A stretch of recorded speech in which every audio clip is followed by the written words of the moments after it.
अयोध्या में एक महात्मा रहते थे जिनका नाम था श्री रघुनाथ दास। अद्भुत महात्मा, क्या कहना। बड़े संत से भी महात्मा, दिन रात साधु संतों का भंडारा चलता रहता था। बड़े तपसी थे, उस जमाने के बड़े प्रसिद्ध महात्मा थे, तो बड़े अधिक से अधिक महात्मा उनके आश्रम आते थे। भंडारा दिन रात चलता रहता था। महात्मा किसी से कुछ लेते ही नहीं, जो आ गया सो राम जी की इच्छा। भंडारे में कभी देखने नहीं जाते, कितनी कृपा, सब जय जय। कोई संत भूखा ना रहे, यही दृढ़ता थी उनकी, यही संकल्प था। एक दिन भंडारा बनाने वाले कोठारी ने आकर के कहा, महाराज भंडारे में सामग्री तो कल के लिए नहीं है, कोई प्रबंध करो, कहीं से मंगाओ। संतों की मूर्तियां ज्यादा रुकी हैं, 4-5 हजार मूर्तियां हैं, और कल के लिए कोई प्रसाद की व्यवस्था नहीं है, जरा व्यवस्था करो। महात्मा श्री रघुनाथ दास ने कहा, चिंता मत करो,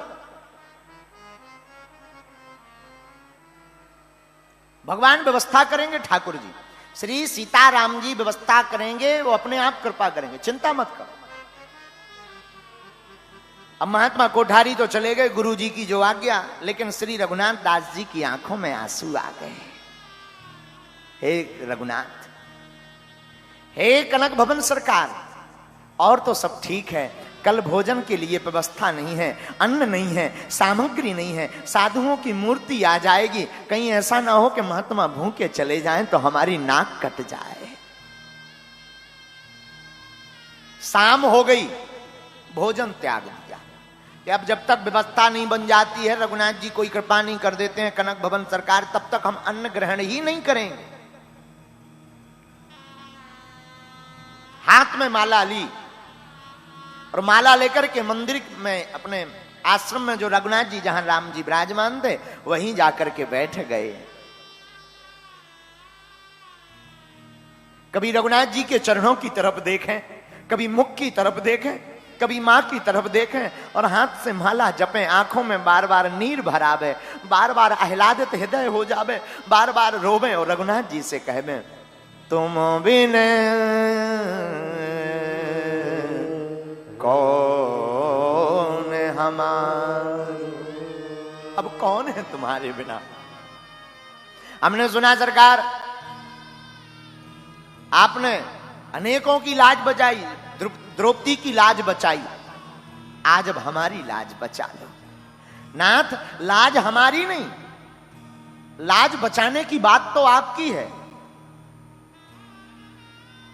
और हाथ जोड़कर जोर जोर से कहने लगे, दीनानाथ अनाथ का भला मिला संयोग।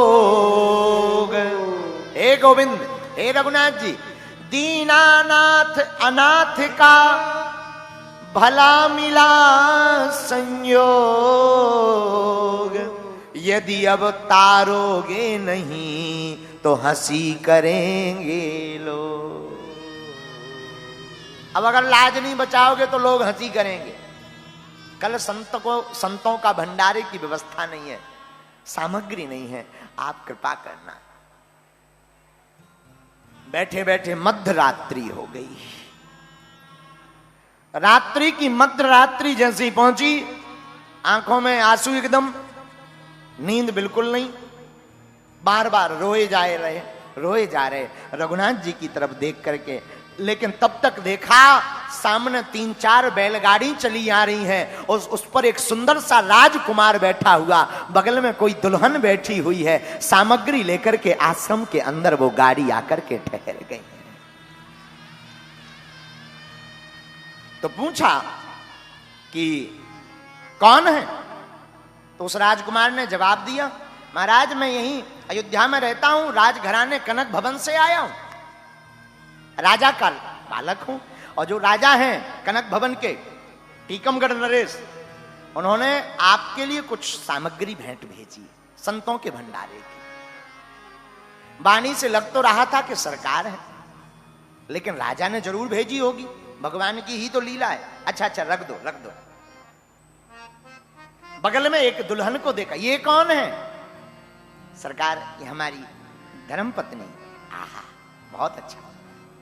भगवान राजकुमार, उस राजकुमार ने उस नवयुवती दुल्हन ने प्रणाम किया।